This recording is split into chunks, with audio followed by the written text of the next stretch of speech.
अब देखो इसमें कंडीशन क्या है कि वो कहता है कौन सी कंडीशन है जिसमें दोनों आपस में इक्वल हो जाएंगे, ठीक है। और दो इक्वेशन से आपको ये सॉल्व करना है। पहली इक्वेशन है ये QP is equal to QV plus del NGRT, और एक इक्वेशन ये थी आपके पास del H is equal to del U plus P del V, ठीक है। अब आपको ये बताना है ये दोनों आपस में कैसे इक्वल हो सकते हैं, या फिर ये बताना है ये दोनों आपस में कैसे इक्वल हो सकते हैं। एक ही बात है, आंसर दोनों के सेम होंगे। तो इसमें जो पहला पॉइंट है वो क्या है कि आपको ये जीरो करना पड़ेगा वर्क। उसके लिए क्या करना है कि जो ये रिएक्शन होगी, ये रिएक्शन कहाँ होनी चाहिए, क्लोज्ड वेसल में होनी चाहिए। जब क्लोज्ड वेसल में होगी तो क्या होगा, वॉल्यूम चेंज नहीं होगा। वॉल्यूम चेंज नहीं होगा तो जीरो हो जाएगा, तो इसको यहाँ रखोगे तो ये 0 इंटू पी तो जीरो हो जाएगा। तो इस कंडीशन में क्या हो जाएगा, QP is equal to QV या फिर del H is equal to del U, ठीक है। कब, जब आपने कहा reaction is carried out in closed vessel, तो उस केस में क्या होगा, del V is equal to zero हो जाएगा, ठीक है। तो del V is equal to zero होगा तो क्या हो जाएगा, ये दोनों आपस में इक्वल हो जाएंगे। पहली कंडीशन समझ में आ गई फर्स्ट। Yes sir. सेकंड वो कह रहा है जो रिएक्शन होगा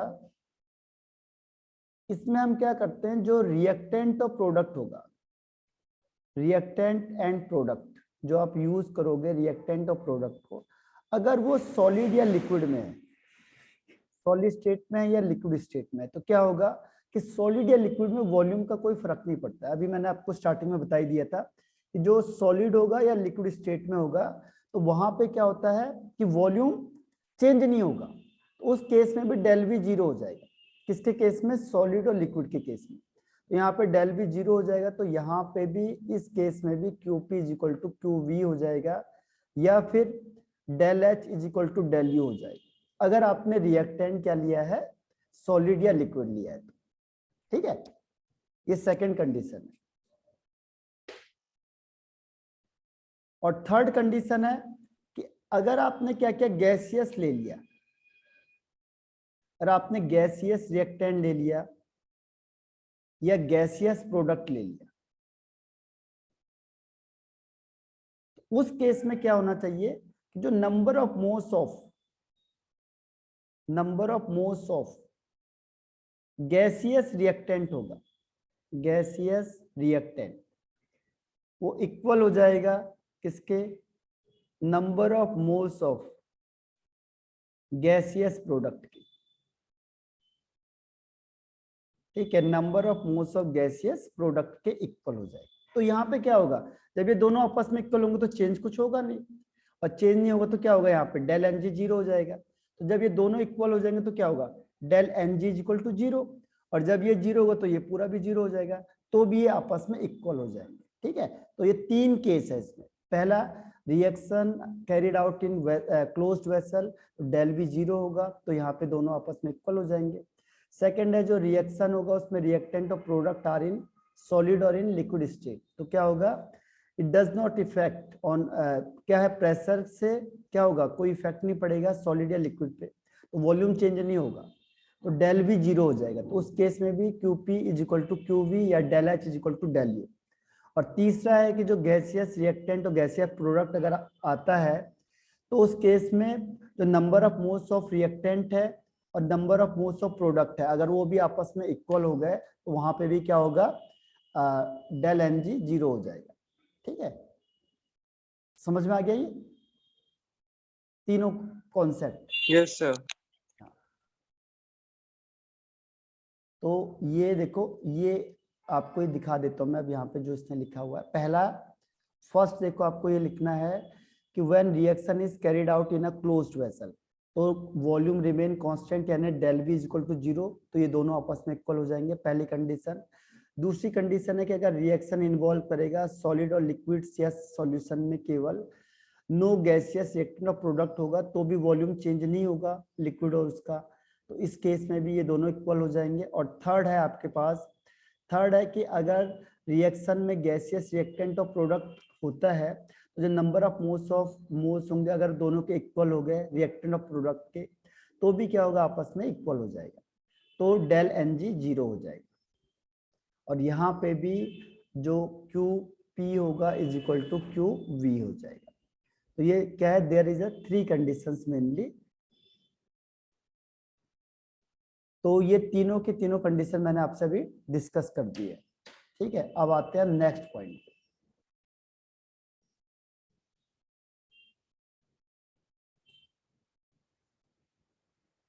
नेक्स्ट पॉइंट पे देखो, अभी हमने डिस्कस किया था पहला Q P is equal to Q V plus del N G R T, एक रिएक्शन इसकी ये हो गई।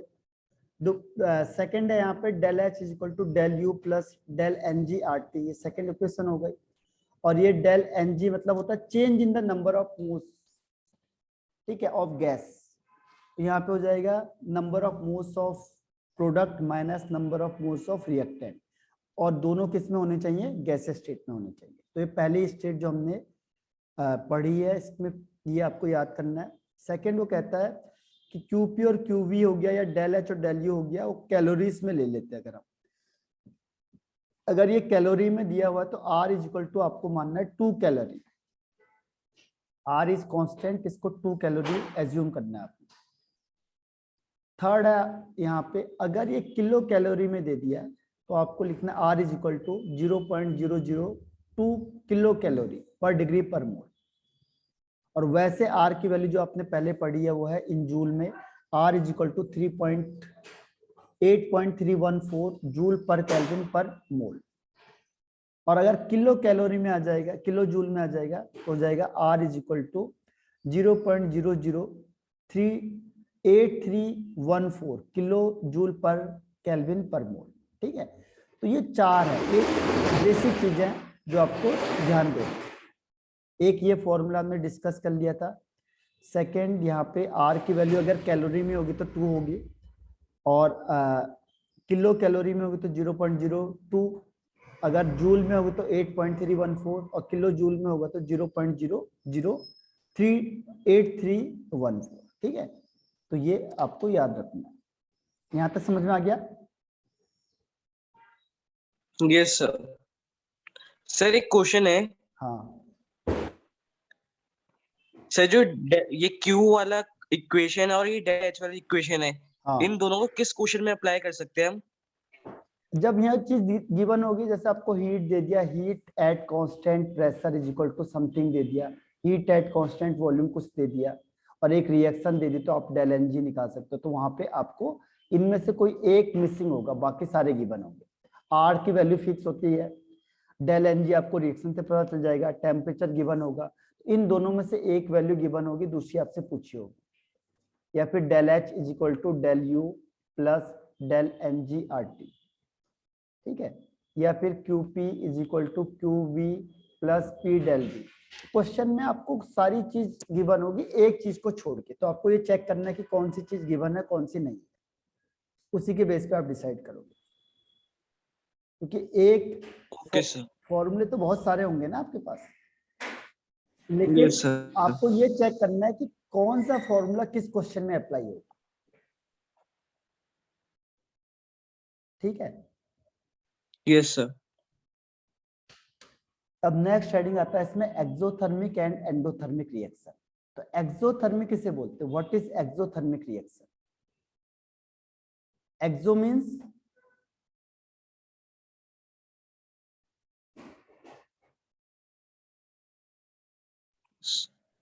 सर आउटर रिएक्शन, जिसमें हीट क्या होगी, इवॉल्व होगी। हाँ, the reaction in which heat is evolve, इसमें हीट रिलीज होगी या इवॉल्व होगी, तो this type of reaction is called exothermic reaction. और इसमें जो डेल एच है इसकी वैल्यू होती है नेगेटिव, जैसे रिएक्शन है उसमें नेगेटिव वैल्यू दे दी, या फिर अगर प्लस में होगी तो राइट हैंड साइड में होगी, प्लस साइड, यहाँ राइट हैंड साइड में दे देंगे प्लस में, या फिर del H is equal to लिखेंगे -50। जैसे ये del H is equal to -50 हो जाएगा, इसका मतलब वो एक्सोथर्मिक रिएक्शन है। या अगर प्लस साइन होगा तो वो किस साइड होगा, राइट हैंड साइड। ठीक है, तो exothermic reaction Yes, means sir. The reaction in which heat is evolve. ठीक, Yes, sir. इसकी रिएक्शन देखो क्या है, जैसे कार्बन प्लस O2 CO2 बन गया तो यहाँ हीट इवॉल्व होगी 393.5 किलो जूल। ऐसे हाइड्रोजन और ऑक्सीजन कंबाइंड होंगे, वाटर फॉर्म्ड होगा तो हीट कितनी इवॉल्व हो रही है 285.8 किलो जूल। ऐसे नाइट्रोजन अगर हाइड्रोजन के साथ कंबाइंड हो रहा है और फॉर्म कर रहा है अमोनिया को, then 92.4 kilo joule heat is evolve. फिर है methane react with oxygen to form CO2 and H2, 840.4 kilo joule heat is evolve.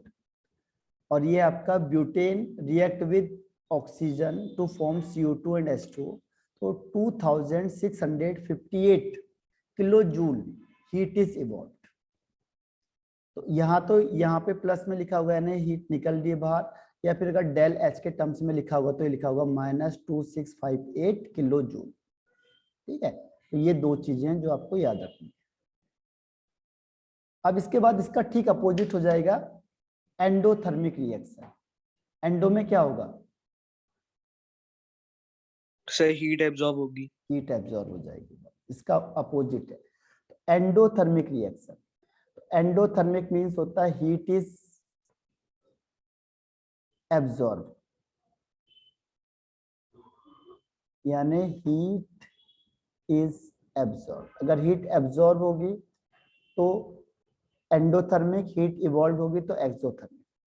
इसमें देखो या तो इधर की साइड लिखा हुआ तो माइनस साइन, या इधर की साइड लिखेंगे तो प्लस, जैसे यहाँ पे लिखा हुआ +180.7, इधर की साइड होगा तो प्लस, दूसरी साइड लिखा हुआ तो माइनस, या फिर अगर डेल एच के टर्म्स में होता तो प्लस। जैसे इसके लिए मैंने कहा डेल एच की वैल्यू बताओ, इसके लिए हो जाएगी +180.7 किलो जूल, यानी इतनी हीट इसने क्या करी, एब्जॉर्ब कर लिया। ठीक है, इतनी अमाउंट ऑफ हीट एब्जॉर्ब हुई है, तो ये आपका एंडोथर्मिक रिएक्शन हो जाएगा। Sir, एंडोथर्मिक इसमें रिएक्शन, heat positive में होगी ना? हाँ यहाँ पे देखो, अब दो चीज है ना, जैसे मैंने कहा A + B, अब आपने कोई हीट दी, सपोज करो आपने 50 जूल हीट, तो क्या बन जाएगा, C बन जाएगा। अब मैं इस जूल को यहाँ से दूसरी साइड ले जाऊंगा तो क्या होगा, Sir, minus में हो जाएगी. हाँ, तो इसने तभी यहाँ माइनस लिखा होगा, इसने दूसरी साइड ले गया तो माइनस में हो जाएगा, इधर की साइड लिखोगे तो प्लस हो जाएगा, और डेल एच के टर्म्स में लिखेंगे तो हो जाएगा +50 जूल। इसको तीन तरीके से रिप्रेजेंट कर सकते हैं, अगर लेफ्ट हैंड साइड में लिखोगे तो प्लस, राइट हैंड साइड में लिखोगे तो माइनस, ठीक है, और डेल एच के टर्म्स में लिखेंगे तो प्लस। ठीक है, तो वो हो गया endothermic reaction, the reaction in which heat is absorbed. ठीक है, याद रहेगा ये, अभी छोटी छोटी बेसिक चीजें जो याद होनी चाहिए आपको। Okay, sir. अब नेक्स्ट आता है इसमें इसका ग्राफ। ग्राफ में अलग से बनाता हूं पहले, ठीक है, इसके ग्राफ को दिखाता नहीं हूं, ऐसे यहाँ पे बनाता हूँ ग्राफ। इसमें दो तरीके का ग्राफ है, बुक से नहीं, अलग से वैसे बना रहा हूं मैं अलग। ये एक है, देखो ये ग्राफ इधर से जाएगा और ऐसे चला गया नीचे की साइड, तो ये है आपका हीट ऑफ रिएक्टेंट, यहाँ पे हो जाएगा हीट ऑफ प्रोडक्ट, और ये हो जाएगा हीट या एनर्जी, और ये हो जाएगा रिएक्शन प्रोसीड। और एक है प्रोसीड, एक दूसरी साइड है, यहां से जाएगा और ये ऐसे चला जाएगा ऐसे। ठीक है, यहाँ पे भी रिएक्शन प्रोसीड है, रिएक्शन बढ़ती जाएगी आगे, और ये आपका हीट या एनर्जी। अब आपको इनमें से कौन सा लग रहा है कि जो ये फर्स्ट ग्राफ है और ये सेकंड, तो फर्स्ट वाला कौन सा हो सकता है, एंडो या एक्सो?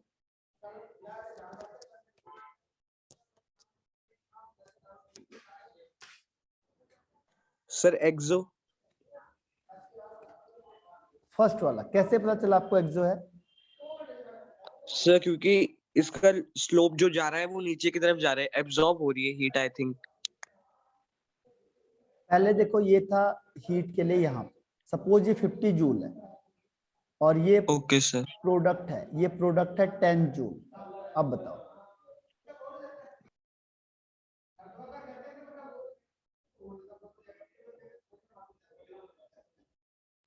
सर ये इसमें इवॉल्व हो रही है हीट आई। तो ये एंडो है या एक्सो है? सर ये एक्सो है। एक्सो है, ठीक है। ये ठीक यस पहचाना सर। आपने, एक्सोथर्मिक है। एक्सोथर्मिक में क्या होगा, हीट इज इवॉल्व। पता कैसे चला, देखो जो सर रिएक्टेंट ये है उस 50 जूल पे थी बट 10 जूल पे आ गई है लास्ट में। तो पहले 50 था, फिर 10 हो गया, ने कितनी हीट निकल गई? सर 40 40। तो डेल्टा 50, एच इक्वल टू। हाँ, तो 10 बाद में था और पहले था 50।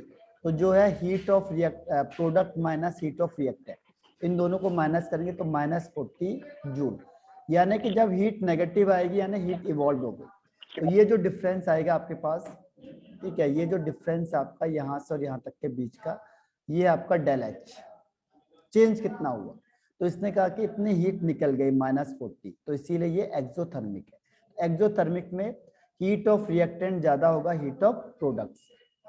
अब इसका दूसरा है, देखो ये कौन सी हो जाएगी अब, एंडोथर्मिक। एंडोथर्मिक में क्या होगा, हीट ऑफ प्रोडक्ट ज्यादा होगी हीट ऑफ रिएक्टेंट्स। सपोज ये आपका 30 जूल और यहाँ पे आ गया ये 50 जूल, तो इसने कितनी हीट एब्जॉर्ब करी, del H is equal to 50 minus 30 यानी 20 जूल। तो ये जो डिफरेंस है इन दोनों के बीच का डिफरेंस, डेल एच, ठीक है, डिफरेंस है इन दोनों का। तो ये इन दोनों के बीच का डिफरेंस है। तो जो बीच का डिफरेंस है वो है आपका एंडोथर्मिक, यानी इतनी हीट इसने एब्जॉर्ब करी। पहले 30 थी, आपने हीट किया और लास्ट में 50 पे पहुंच गया, यानी इसने 20 जूल हीट एब्जॉर्ब करी है। तो इसीलिए ये हो जाएगा एंडोथर्मिक। तो एक एंडोथर्मिक और एक एक्सोथर्मिक का ग्राफ। एंडोथर्मिक में हीट ऑफ प्रोडक्ट ज्यादा होगा as compare to heat of reactant, और एक्सोथर्मिक में हीट ऑफ रिएक्टेंट ज्यादा होगा हीट ऑफ प्रोडक्ट्स। तो ये क्लियर हुआ? Yes sir. तो ये भी आपका फिनिश हो गया, एंडो एंड एक्सो।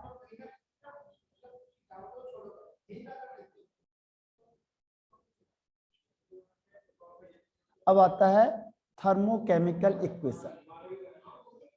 थर्मोकेमिकल, देखो थर्मो का मतलब क्या होता है, अगर कहीं पे भी थर्मो आ गया तो थर्मो का मतलब क्या होगा?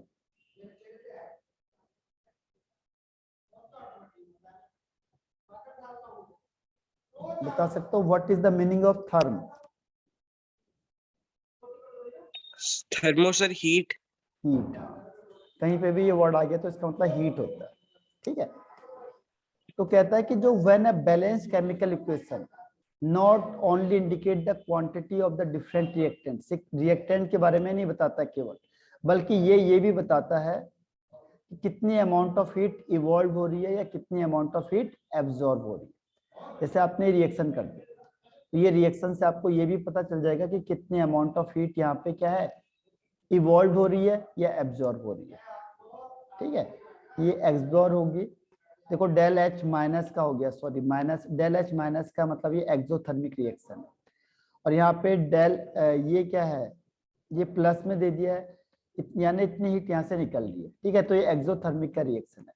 तो जब वो कह रहा है कि जो भी केमिकल रिएक्शन आप लिखते हो रिएक्शन को, तो ये भी इंडिकेट करता है कि कितनी अमाउंट ऑफ हीट इवॉल्व या एब्जॉर्ब हो रही है।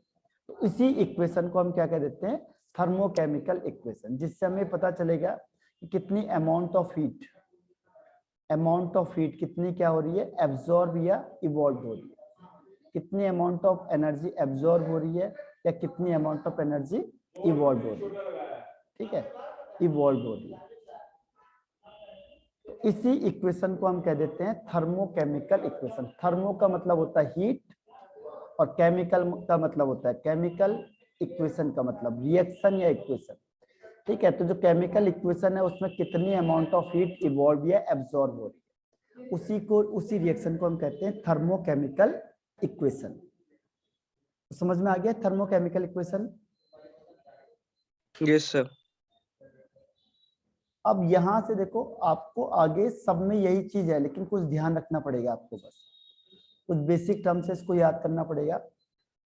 पहला देखो साइन कन्वेंशन का, फर्स्ट वो कह रहा है अगर एक्सोथर्मिक रिएक्शन हो गई, तो डेल एच अगर एक्सो है तो डेल एच की वैल्यू नेगेटिव, और अगर एंडोथर्मिक रिएक्शन है तो डेल एच की वैल्यू प्लस होगी। पहली चीज ये ध्यान रखनी है। तो आप देख के बता सकते हो कि ये रिएक्शन एक्सोथर्मिक है या एंडोथर्मिक है, पहली चीज।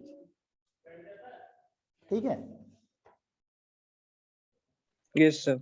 सेकेंड वो कहता है कि अगर डेल एच की वैल्यू स्टैंडर्ड स्टेट में, स्टैंडर्ड का मतलब यहाँ पे डेल एच नॉट लग गया, जैसे नॉट लगेगा तो हम बोलेंगे इस स्टैंडर्ड एंथैल्पी या चेंज इन एंथैल्पी। जब भी स्टैंडर्ड वर्ड आएगा तो इसका मतलब इसका टेम्परेचर है 298 केल्विन टेम्परेचर, और इसका प्रेशर है 1 बार प्रेशर या 1 एटीएम प्रेशर। ठीक है। तो ये डेल एच नॉट स्टैंडर्ड को इंडिकेट करता है, और यहाँ पे जो टेम्परेचर होगा 298 kelvin temperature and 1 bar pressure, तो ये इसकी सेकंड कंडीशन होगा।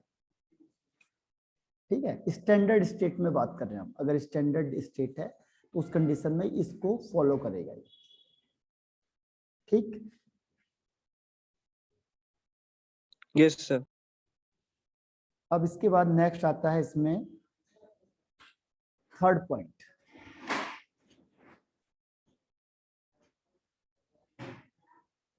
थर्ड पॉइंट तो कहता है कि जो कोफिशिएंट होता है, कोफिशिएंट पता है आपको क्या हुआ? What is the meaning of coefficient? Sir जो ग्राफ बेस पे होते हैं एक्स एंड वाई एक्सिस पे। नहीं,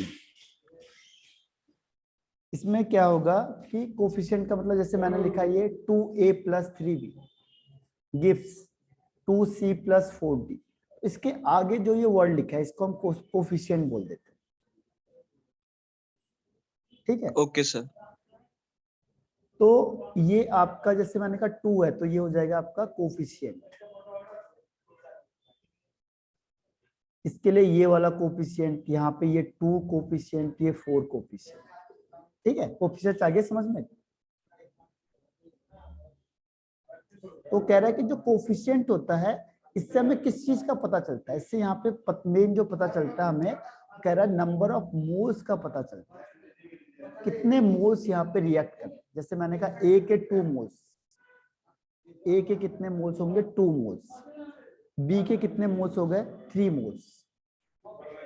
सी के 2 मोल्स एंड डी के 4 मोल्स। तो ये जो इंडिकेट कर रहा है कोफिशिएंट, ये किसको कर रहा है? नंबर ऑफ मोल्स को इंडिकेट कर रहा है इक्वेशन में। ठीक है। Yes sir. तो कोफिशिएंट का समझ में आ गया। Yes sir. अब आता है नेक्स्ट पॉइंट।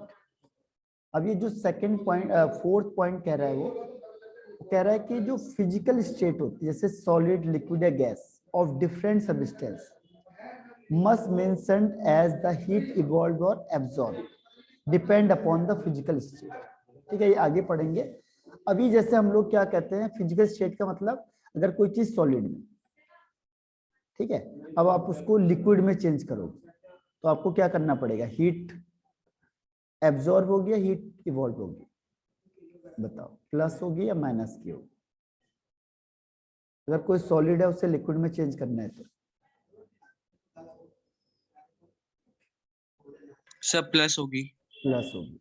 तो यही कह रहा है वो कि अगर फिजिकल स्टेट आपको ये मेंशन होनी चाहिए उसमें कि वो सॉलिड है, सॉलिड के लिए एस, लिक्विड है तो एल, गैस है तो जी, एक्वस में है, एक्वस मतलब वाटर के साथ है तो A Q, A Q for aqueous. A Q अगर आ गया, ए क्यू मीन्स एक्वस। ठीक है, एक्वस। तो ये यहाँ पे इस पे भी डिपेंड करेगा कि कहीं पे हीट इवॉल्व होगी और कहीं पे हीट एब्जॉर्ब होगी। ठीक है, वो किस पे डिपेंड करेगी? वो उसके फिजिकल स्टेट पे भी डिपेंड कर सकती है। और अगर मैंने इसका अपोजिट कह दिया, मैंने कहा बताओ अगर लिक्विड से सॉलिड में चेंज होगा तो क्या होगा? तो सर माइनस होगा फिर। हाँ, फिर माइनस होगा, तो उसमें हीट इवॉल्व हो जाएगी, डेल एच नेगेटिव हो जाएगा। ठीक है, तो ये ध्यान रखना आपने। क्यों कह रहा है जब स्टेट चेंज होती है, डिफरेंट स्टेट में जाते हैं फिजिकल स्टेट में, तो वहां पे हीट या तो एब्जॉर्ब होती है और या फिर इवॉल्व होती है। अब इसके बाद नेक्स्ट आता है इसमें कि if the coefficient of the substance are multiply और divide by some numbers, the value of del H is multiply और divide by the same numbers. उतने नंबर से डिवाइड करना। जैसे मैंने रिएक्शन लिख दी है वाटर की, H2 plus O2 gives 2H2, ठीक है, इसको मैंने बैलेंस कर दिया। अब मैंने कहा सपोज करो यहाँ पे जो डेल एच है वो निकल रही है 50 जूल हीट निकल रही है, माइनस का मतलब रिवॉल्व हो रही है। अगर मैंने इस रिएक्शन को मल्टीप्लाई कर दिया 4 से, ठीक है, इस पूरी रिएक्शन को मल्टीप्लाई कर दिया 4 से, तो इसको भी हमें क्या करना पड़ेगा, 4 से मल्टीप्लाई करना पड़ेगा। तो ये 4 से मल्टीप्लाई करें तो 4 2 जा 8, तो जगह 4 1 जा 4, 4 2 जा 8 H2। अगर इसके लिए मैं बोलूंगा कितनी हीट इवॉल्व हो रही है तो कितनी होगी, इसको भी 4 से मल्टीप्लाई करना पड़ेगा। 50 इंटू 4 यानी 200 जूल हीट यहाँ पे इवॉल्व हो गई, ठीक है। तो कह रहा है कि अगर रिएक्शन को जिस नंबर से आप मल्टीप्लाई या डिवाइड कर रहे हो उसी को डेल एच के साथ भी वैसे ही करना पड़ेगा, ठीक। Yes sir. अब इसके बाद लास्ट पॉइंट इसमें आता है कि अगर आपने क्या किया, रिएक्शन को चेंज कर दिया, जैसे मैंने अभी कहा आपको कि H2 plus O2 gives 2H2, और सपोज यहाँ पे डेल एच की वैल्यू है -50, ठीक है, किलो जूल। अगर मैं इस रिएक्शन को रिवर्स कर रहा हूँ, रिवर्स मतलब अपोजिट कर दिया, अब मैंने वाटर को ब्रेक डाउन किया और क्या बना दिया, हाइड्रोजन प्लस ऑक्सीजन, ठीक है। तो जो डेल एच की वैल्यू उसका मैग्नीट्यूड सेम रहेगा, मैग्नीट्यूड 50 है, लेकिन साइन चेंज हो जाएगा प्लस का, यानी अब इसको हीट देनी पड़ती मुझे, ब्रेक डाउन करने के लिए हीट गिवन है, इसको हीट देंगे तब ये टूटेगा। और यहाँ पे दोनों प्लस कब हो रहे हैं, जब हीट इवॉल्व हो रही है, ठीक है। तो ये चीज आपको याद रखनी है, जब भी आप रिवर्स इक्वेशन करोगे तो ये वैल्यू तो सेम रहेगी, साइन चेंज हो जाएगा, ठीक है। तो ये उसकी 6 कंडीशन होगी, तो 6 कंडीशन है जो आपको याद करनी है। Okay sir. या ये सब क्लियर है, कोई डाउट किसी में? सर एक बार सेकंड वाला पॉइंट आप वापस बता दो। सेकंड में क्या होता है, देखो कभी भी आपको वो कह रहा है अगर कोई चीज स्टैंडर्ड स्टेट में, स्टैंडर्ड देखो स्टैंडर्ड नॉर्मली यहाँ पे कहीं बनता नहीं, तो स्टैंडर्ड के लिए क्या कंडीशन होनी चाहिए, स्टैंडर्ड स्टेट क्या है, स्टैंडर्ड स्टेट, ठीक है। तो स्टैंडर्ड स्टेट का मतलब क्या हुआ, तो उसके लिए स्टैंडर्ड कंडीशन अप्लाई करनी पड़ेगी, और स्टैंडर्ड कंडीशन क्या होता है, जो टेम्परेचर होता है वो 298 केल्विन टेम्परेचर होता है, और प्रेशर कितना होता है 1 बार या 1 atm प्रेशर आपको कंटिन्यू देना पड़ेगा, इसमें कोई चेंज नहीं हो सकता। तो ये आपका क्या हो जाएगा, स्टैंडर्ड स्टेट। अगर आपको किसी भी चीज की स्टैंडर्ड वैल्यू निकालनी है तो प्रेशर और टेम्परेचर को क्या करना पड़ेगा, आपको स्टैंडर्ड वे में लाना पड़ेगा। तो स्टैंडर्ड का मतलब 1 बार प्रेशर एंड 298 केल्विन टेम्परेचर, तभी वो क्या होगा, स्टैंडर्ड स्टेट में माना जाएगा। अगर इससे अलावा कोई भी टेम्परेचर या प्रेशर लेते हो तो वो स्टैंडर्ड स्टेट में नहीं माना जाएगा, ठीक है। आया समझ में? Yes sir. हाँ, तो कभी भी आ गया क्वेश्चन कि इसका स्टैंडर्ड स्टेट में बताओ, तो स्टैंडर्ड स्टेट का मतलब क्या हुआ कि टेम्परेचर कितना होना चाहिए 298 केल्विन, और प्रेशर कितना होना चाहिए 1 atm या 1 बार प्रेशर, तो उसको हम कहेंगे कि ये स्टैंडर्ड स्टेट में, अदरवाइज वो स्टैंडर्ड स्टेट में नहीं माना जाएगा, ठीक। Yes sir. और इसमें से और कोई डाउट? No sir. अब आगे बढ़ जाते हैं इसके।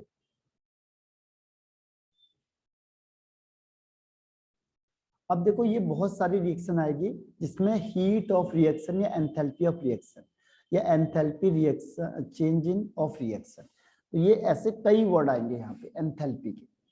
देखो इसमें कौन कौन से वर्ड आएंगे अभी, जैसे आएगा एंथैल्पी ऑफ रिएक्शन, सब में एक चीज कॉमन है, enthalpy of reaction, enthalpy of formation, ठीक है, enthalpy of atomization, enthalpy of sublimation, enthalpy of vaporisation, enthalpy of fusion, enthalpy of solution. तो इस तरीके के सारे बहुत सारे वर्ड आते जाएंगे जिसमें ये लिखा होगा एंथैल्पी ऑफ, ठीक है। एंथैल्पी ऑफ में क्या होगा, देखो सबसे मेन चीज क्या ध्यान रखनी है, कितनी अमाउंट ऑफ हीट इवॉल्व या एब्जॉर्ब हो रही है। ठीक है, जब when the number of moles of reactant reacted completely, जब वो कंप्लीटली रिएक्ट कर जाए, जैसे मैंने कहा ये रिएक्शन लिख दिया CH4 प्लस 2O2, तो ये कंप्लीटली रिएक्ट कर जाएगा तो क्या बन जाएगा CO2 प्लस H2O। इसमें मैंने कहा कितनी हीट एब्जॉर्ब या इवॉल्व हो रही है, यहाँ पे कितनी हीट इवॉल्व हो रही है या कितनी हीट एब्जॉर्ब हो रही है, एब्जॉर्ब या इवॉल्व हो रही है, तो वो क्या हो जाएगा, हीट ऑफ रिएक्शन या एंथैल्पी ऑफ रिएक्शन। ठीक है, जब आपने क्या किया कि number of moles of reactants, ये टोटल इसको पूरा कंप्लीटली रिएक्ट करने के लिए कितने अमाउंट ऑफ हीट क्या हो रही है, इवॉल्व या एब्जॉर्ब हो रही है, वो हो गई आपकी एंथैल्पी ऑफ रिएक्शन। ठीक, जैसे एग्जांपल के लिए यही है CO2 वाला, CH4 plus 2O2 give CO2 और 2H2। तो देखो डेल एच की वैल्यू नेगेटिव है, नेगेटिव का मतलब यहाँ पे हीट क्या हो रही है, इवॉल्व हो रही है। तो कह रहा है कि इसमें 290.4 किलो जूल पर मोल हीट इवॉल्व हो रही है अगर ये रिएक्शन होती है तो ये हो गया आपका हीट ऑफ रिएक्शन। तो इसको किससे रिप्रेजेंट करेंगे, इससे करते हैं del R H, R for reaction, तो इसे रिप्रेजेंट करेंगे डेल आर एच से। ठीक, यस सर। सेकेंड है इसमें देखो carbon plus H2, carbon plus H2 क्या बन जाएगा, CO plus H2, CO plus H2। तो यहाँ पे देखो क्या होगा, C, ये ऑक्सीजन इसके साथ चला गया C के साथ, CO बना दिया और H2, अब ये रिएक्शन हो गई। तो ये रिएक्शन में कह रहा है कितनी हीट रिक्वायर्ड है, देखो प्लस साइन आ गया, यानी इसमें plus 131.4 kilo joule heat required है। जब आपने हीट दी तब जाके रिएक्शन हुई और ये प्रोडक्ट बन गया। ठीक है, तो ये कौन सी रिएक्शन हो गई, एंडोथर्मिक रिएक्शन, जबकि पहले वाली कौन सी थी, एक्सोथर्मिक रिएक्शन थी। तो कह रहा है कि जब ये दोनों के दोनों आपस में रिएक्ट करके कंप्लीटली, उस केस में इतनी हीट यहाँ से एब्जॉर्ब हुई, तो इसके लिए क्या है, हीट ऑफ रिएक्शन कितना हो जाएगा, heat of reaction is equal to plus 131.4 kilo joule पर मोल। ठीक है, तो ये हीट ऑफ रिएक्शन होगा। तो कहता है अगर ज्यादा होंगे रिएक्शन में तो आप ऐसे भी निकाल सकते हो उससे, कैसे, सम ऑफ एंथैल्पी ऑफ प्रोडक्ट, उसको ये भी दिखा सकते हैं, समीशन AI होता है कोफिशिएंट प्रोडक्ट के, माइनस B होता है रिएक्टेंट के कोफिशिएंट, H इंटू रिएक्टेंट। तो आप इससे भी निकाल सकते हो, अगर आपने पूरी रिएक्शन का निकालना है तो आप इसकी जो वैल्यू है उसको इस फॉर्मूले से भी निकाल सकते हो। ठीक है, तो ये हो गया आपका एंथैल्पी ऑफ रिएक्शन। तो समझ में आया enthalpy of reaction? Yes sir. अब इसके बाद नेक्स्ट आता है स्टैंडर्ड। स्टैंडर्ड एंथैल्पी, देखो अभी मैंने कहा था स्टैंडर्ड वर्ड के लिए हमें क्या चीज करनी पड़ेगी, स्टैंडर्ड वर्ड के लिए सब कुछ सेम रखो, कितनी हीट चेंज हो रही है या तो इवॉल्व, देखो enthalpy change, enthalpy change general word है, इसका मतलब अमाउंट ऑफ हीट यहाँ पे कितनी इवॉल्व हो रही है या कितनी क्या हो रही है, एब्जॉर्ब हो रही है या इवॉल्व हो रही है। दोनों के लिए कॉमन वर्ड है, क्योंकि अगर हमें पता नहीं है कि हीट एब्जॉर्ब हो रही है या इवॉल्व हो रही है तो हम जनरल वर्ड लिख देते हैं एंथैल्पी चेंज। तब जब ऑल और रिएक्टेंट और प्रोडक्ट को हम क्या करते हैं, स्टैंडर्ड स्टेट में लेते हैं। स्टैंडर्ड स्टेट का मतलब क्या हुआ कि स्टैंडर्ड कंडीशन में अप्लाई करना है, 298 केल्विन टेम्परेचर होना चाहिए, 1 बार या 1 atm प्रेशर होना चाहिए। ठीक है, इस केस को कहेंगे हम स्टैंडर्ड स्टेट। ठीक, तो स्टैंडर्ड स्टेट की कंडीशन ये है। ठीक, तो इसमें कितनी एंथैल्पी चेंज हुई, कितना हीट चेंज हुआ, तो स्टैंडर्ड वर्ड जहां पे भी आ जाएगा तो आपको ध्यान रखना है कि जो रिएक्टेंट और प्रोडक्ट होगा वो स्टैंडर्ड स्टेट में होगा और दूसरी जो स्टैंडर्ड कंडीशन है उसे अप्लाई करना हमने। तो स्टैंडर्ड कंडीशन क्या है, स्टैंडर्ड कंडीशन क्या है हमारे पास, स्टैंडर्ड कंडीशन है 298 kelvin temperature and 1 atm pressure या 1 बार प्रेशर। ठीक है, वो स्टैंडर्ड कंडीशन।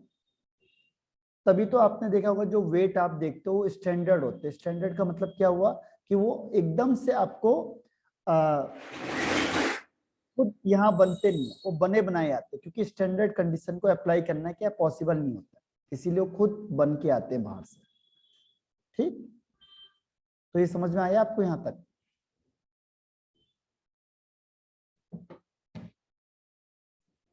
बताओ, आवाज आ रही है?